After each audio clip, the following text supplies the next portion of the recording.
Okay then guys, time to use up some of that lovely paneer I made the other day. And this is a paneer and cauliflower korma. Now the thumbnail says cauliflower and paneer korma because it fits better. So for this we need some vegetable oil, about 200 grams of paneer.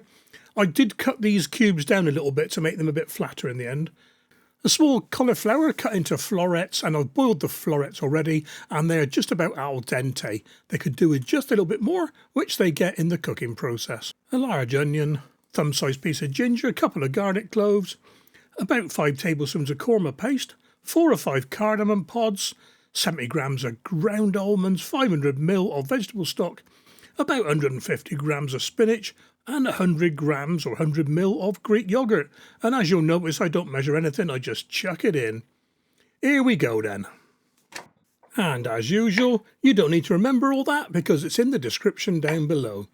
I've noticed some video recipe channels don't do that. They make you watch the video again and again. Anyway, I don't do that. I'm up front with it all. So a little bit of prep work first. Peel and smash the garlic.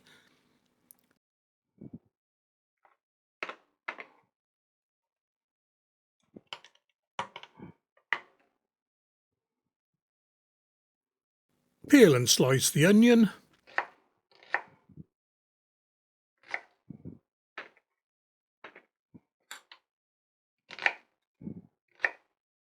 And scrape and chop up the ginger. We're going to blend all this in a minute. Bring on your food processor. This is a ninja one. I'll tell you what, ninja, look at those blades, they're vicious, aren't they? Chuck in the onion, garlic and ginger, splash of water, and then puree it.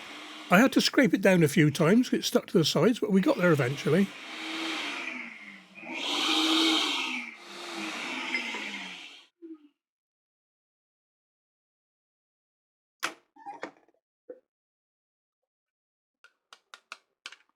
And tip the onion mix out into a container. We're going to use this a little bit later on.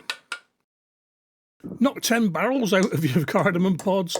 You can use powder, but I find the pods taste a little bit better. Add a splash of oil to your frying pan and pat your paneer dry and start frying it. Now, I had to do this twice. My paneer came out of the fridge. I dried it once, but it started sweating, so I had to dry it again. Probably why it took a while to get going, actually, because it was a little bit cold. Maybe in future get it to room temperature. Anyway, just fry the paneer till it's brown on both sides. I say both sides because I cut mine into, what would you call them? Lego pieces? I don't know. Small chunks rather than big cubes.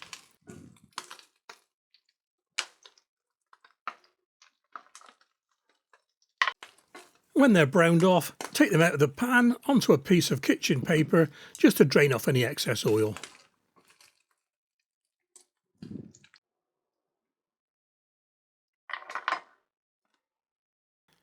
Clean your pan if needed.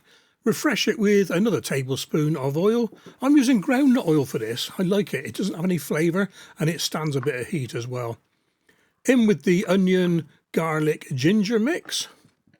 It sizzles a bit to start off with and gets going.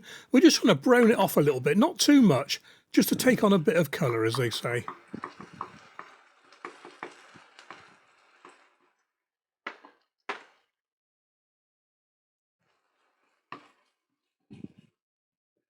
And when it's got a bit of colour, in with the smashed up cardamom pods.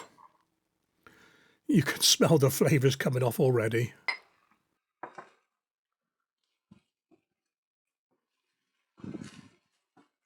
Let this cook down for about 8 to 10 minutes. I probably could have let mine go a little bit longer, but I was very conscious of it burning. Then it's in with the korma paste. You can make your own korma paste, but life's too short, you know what I mean? I may do it one day.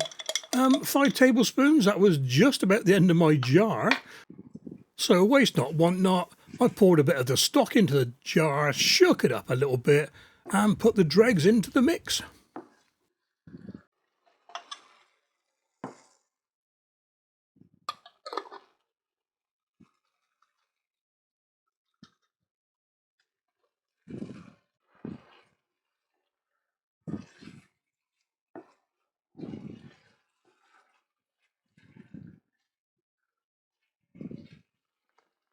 And when it's thickened a bit, in with the ground almonds, stir them in and thicken it a bit more.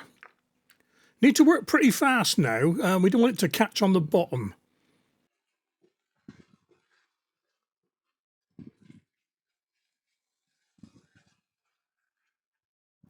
As soon as it's come together, start pouring in the stock. Now in the past I've used all of the stock in one go. This didn't work, all it did was make big clumps and lots of liquid. So what I'm doing now is a little bit of stock at a time, stir it around, get the paste mixing with the stock, add a bit more, add a bit more, add a bit more, etc.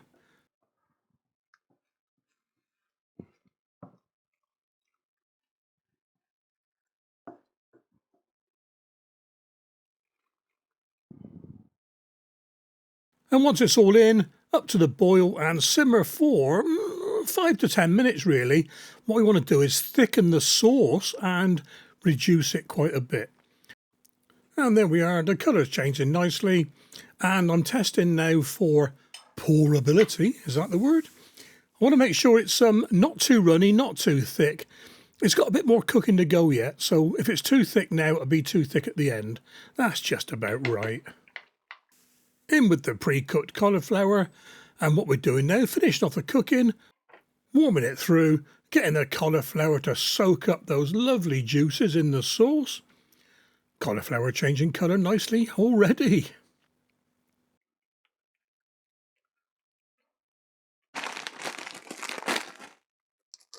In with the spinach.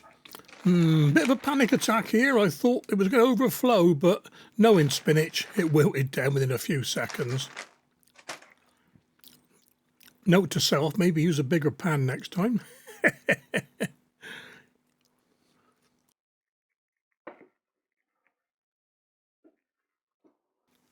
In with the paneer. Remember this? We started off with this at the beginning. Get it in there, warm it through again. It doesn't need cooking because it's already cooked.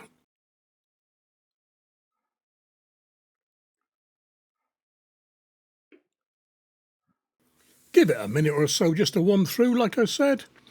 I'll tell you what, I could dive in there now. And then it's in with the 100 grams of Greek yogurt. Pure guesswork. I just put enough in so it looked good. It'll do. Give it a good stir around. Yes, I'm using a fork. It's a non-stick pan, but it's a ceramic non-stick pan, and it can withstand the odd metal utensil. Le Creuset.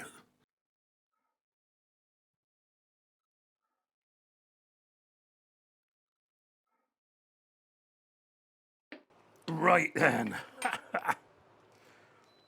I reckon we ought to taste this, guys, after all that effort.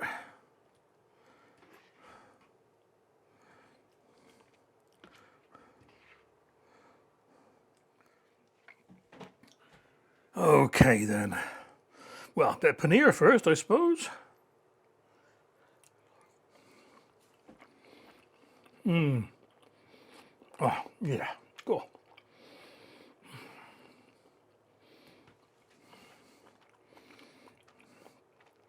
That is fantastic.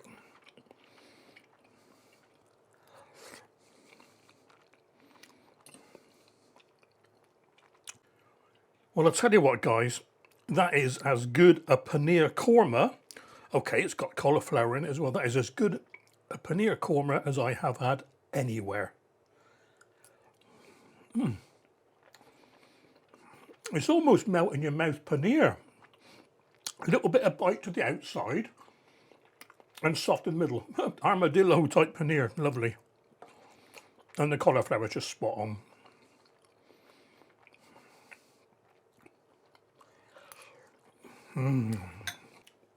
Well, I bet you can't guess what I'm having a bit later on, with a bit of pilau rice, I reckon, and a naan bread. Oh, yes, yes, yes.